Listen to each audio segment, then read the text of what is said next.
段消息，继续来看媒体人吴子嘉16号上广播节目来压料，讲郭文摕甲朱立伦已经建立着沟通的管道，11月20就会宣布南北合作，会共同杀一组人出来选总统。敢有影咧？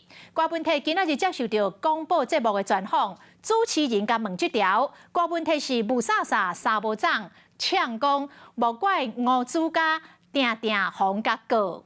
郭文摕讲根本就无这个代志，不过郭文摕讲话有先机哦。伊讲11月才要登记，伊讲伊是外科医生，有时阵是到前1秒钟才会决定。我常常就奇怪，这无子假日啊，难怪他常常被告。上广播节目甲吴子嘉顶，就是因为伊16号伫咧节目顶悬也出这件代志。朱立伦跟柯文哲确实有开始连上线，有沟通了。听到好消息，11月20号只有一组人会出来选。我都不晓得他这个消息从哪里来的。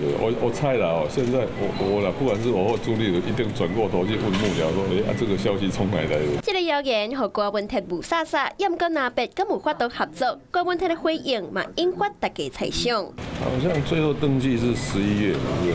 还早啊，所以11月前都有机会。实际上很多事情你知道哈，到最后当然这是也许我们这种急重症外科医生的特色，你知道，我们常常可以到最后一秒才下决定，因为有时候也不晓得状况怎么变化。南北有法度合无，这就真歹讲。那安尼参贵台名，敢有机会合作？他那个变构说一出来，整个我们在开会的时候，每个都吓到。然后他有打电话说他绝对没有。结果变构说惊一个，验过贵台名最近动作这么多，贵办私底下就表示，找来主持的媒体人陈文茜一共杨照来斗3工拼空战，两个人拢无正式加入贵台名的团队。陈文茜是以贵台名过6年好朋友的身份来斗3工，杨照是贵台名大汉后生贵修正的好朋友。这边找来2大媒体人来拍空战，贵台名伊本人更加是积极来走陆战，目标就是要拼204的大位。